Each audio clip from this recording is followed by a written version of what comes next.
It's January 2017 at the headquarters of the African Union here in Ethiopia. An IT engineer is looking at the servers in this building, and something seems off.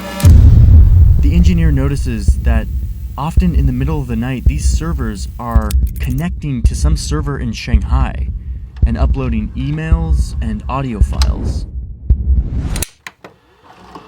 The African Union headquarters was built in 2012, but it was not paid for by any African nation. The impressive new headquarters of the African Union, entirely funded by the Chinese government. This building was a $200 million gift from the Chinese government. It was designed and built by Chinese firms with Chinese money. And yes, the servers were installed by Chinese engineers, who, it appears, left an intentional backdoor into the servers so that they were easily accessible. The African Union IT team eventually removed these Chinese servers and installed new ones. The Chinese government literally offered to install them for them, but they declined. The local IT people also swept the building, and they found microphones embedded in the furniture and in the walls. The whole building was bugged and had been feeding audio and internal emails to China for like 5 years since the building was built. China building a headquarters for the African Union and then spying on it is a pretty good symbol of what China is up to in Africa. And that's what this video is about. It's about how a growing China has rushed into Africa, mainly by building a bunch of stuff. Roads, trains, dams, mines, ports. These projects are a part of China's growth as a superpower. And it shows how this country is projecting its power on the continent of Africa. But there are questions here over why the headquarters of such an important African organisation is entirely the work of Chinese construction, labour and money. Okay, so there's this very predictable thing that you see time and time again as countries get powerful. As a country gets rich, they often start looking outward, both economically and militarily. Let me explain what I mean here. 50 years ago, China was a very poor country with a huge population. But eventually they opened up to the world. They opened up their huge population as a workforce for cheap labor, and their economy exploded. China is agrarian, urbanizing fast, you betcha, but still agrarian. Most in terms of land, not population. Come on, Michael. No, you're wrong about this. So now China is a very rich country. And remember, rich countries start looking outward. How can they project their power, connect with other countries to continue their growth? They do this for a couple of reasons. The first one is the economic reason. In the same way that the US got really rich and prosperous and started to look outward to China for cheap labor, China also got rich. And its labor eventually got expensive, wages went up, and China needed its own option for cheap labor and new growth opportunities. So they started pouring huge amounts of money, like $300 billion huge, into Africa.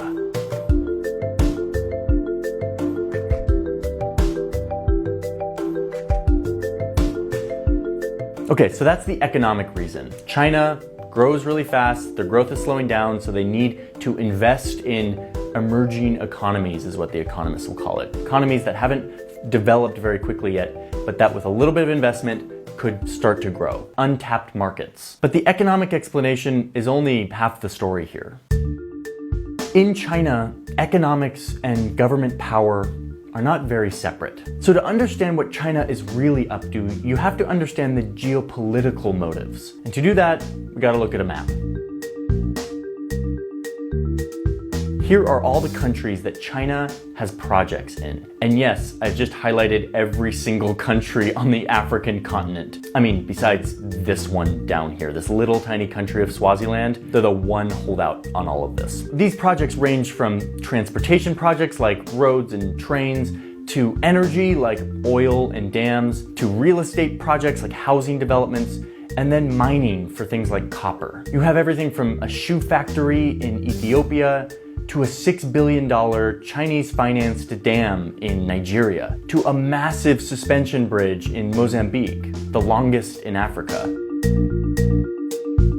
I mean, these projects are everywhere, even here on this tiny island off the coast, where China has poured millions of dollars to build housing, a stadium, an auditorium, a library, as well as their national parliament. China built it all. There are too many of these projects to even count. And honestly, if you take it as a whole, a lot of these projects have been a major benefit and economic stimulus to these countries' economies. But why is China doing this? What are they up to? Well, in addition to all the economic value of investing in emerging markets, China's president also claims that they're doing this in the name of cooperation and friendship. 坚持以非洲方式解决非洲问题。 The African way. Let's dig into this and actually see what these projects look like and how they are built, and if it truly is the African way, whatever that means. Okay, so there's this really impressive rail system that China built in Kenya. It goes from Nairobi to Mombasa in just under 4 hours, which is faster than any train in the United States, which, let's be honest here, isn't really saying much because here in the United States, we don't really know how to build trains anymore. We used to be really good at it and now we're not. It's kind of a shame. And anyway, look at this train in Kenya.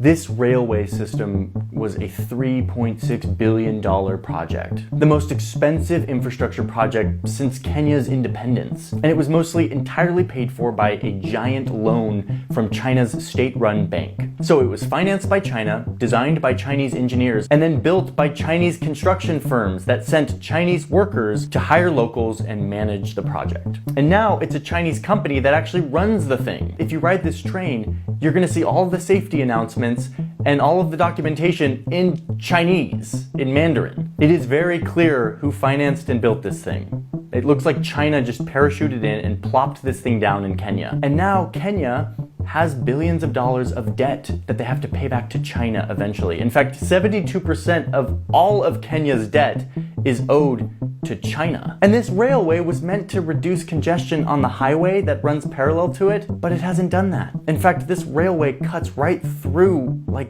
these two national parks. While the train will offer passengers a view of a lifetime while passing through the national park, conservationists are concerned that this construction will affect the ecosystem and the wildlife that live here. And it's actually not doing what it said it was going to do.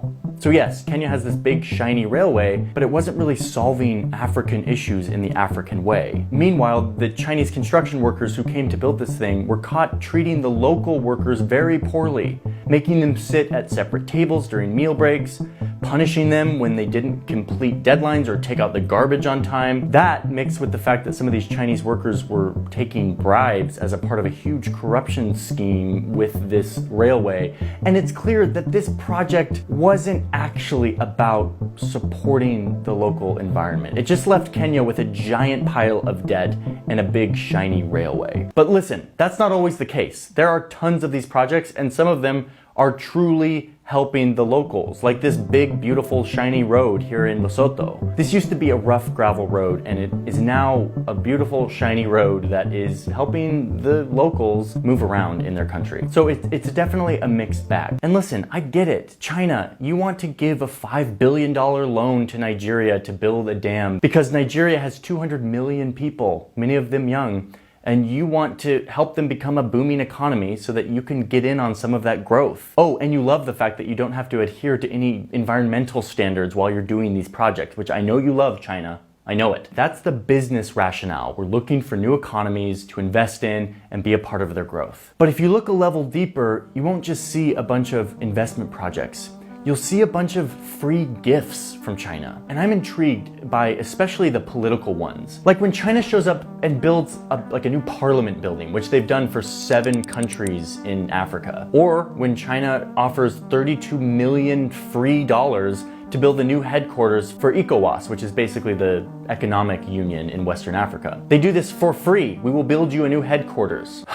Well, let me be clear. There is no such thing as a free gift in international relations. Everything has strings attached. So a major part of all of this investment in Africa is China investing in its future as a global superpower who needs to have friends and has historically not had a lot of friends throughout the world because the big boy United States has been doing all the friending by giving people stuff and making their lives better so that they can be allies. So China is getting in on this. And China has used their checkbook to make friends with literally every single country in Africa.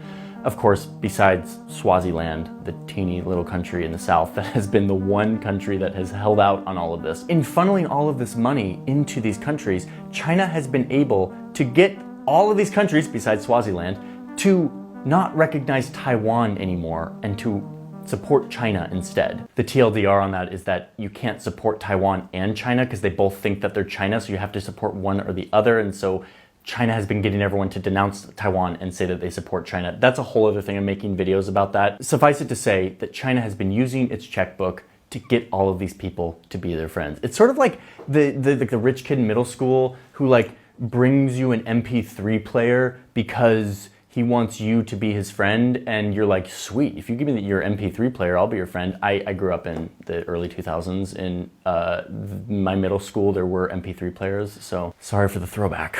But remember when China built the African Union headquarters and then bugged the entire building so that they could spy on the leaders and their emails and their conversations? That is a perfect representation of the strings that are usually attached to these projects. But perhaps the less obvious but more dangerous strings attached are the debts. John Adams said it best when he said, quote, "There are two ways to conquer and enslave a country. One is by the sword and the other is by debt." It's a pretty intense quote, but it really applies here. So many of these projects have been paid for by Chinese money through loans. African nations diving deep into debt. We all know that when you owe someone money, that person has a lot of power over you, especially if you get to the point where you can't pay them back. And this isn't just theoretical. A few years ago, China helped Sri Lanka build a port here in the southeastern coast. It was done with a Chinese loan. With time, Sri Lanka struggled to pay back that loan. So in 2017, China swooped in and said, "Can't pay back your debt? No worries. Just lease us this port. Let us have it for 99 years. And Sri Lanka's like, that doesn't sound great, giving a piece of our sovereign territory to China, which they could potentially use for military, but we're in so much debt and they're offering to relieve some of that debt if we give them this port. Okay, so this port now belongs in part to China. This sets a dangerous precedent that could be applied to many of these nations in Africa who have sunk themselves deep into debt with China and may not be able to pay it back in the future. So China is growing and honestly behaving like any superpower would when they are growing this quickly. I mean, if we wanted to make a video about how the US has projected power throughout the years, it would be a lot worse of a video, okay? So let's just make it clear that China's a superpower, they're doing their superpower thing. This is very normal superpower behavior. Doesn't make it right, it just makes it very normal and typical. China has taken a specific interest in Africa, which has led to countless infrastructure projects, which have been, honestly, an impressive sight to behold, but has raised questions of what are the actual motives here. They're not just business and economic. And the bigger question that I want to keep an eye on going forward is, how is all this debt gonna play out? How will African nations who are so deeply indebted to China have to service that debt in the future? And what will happen if they can't pay it back?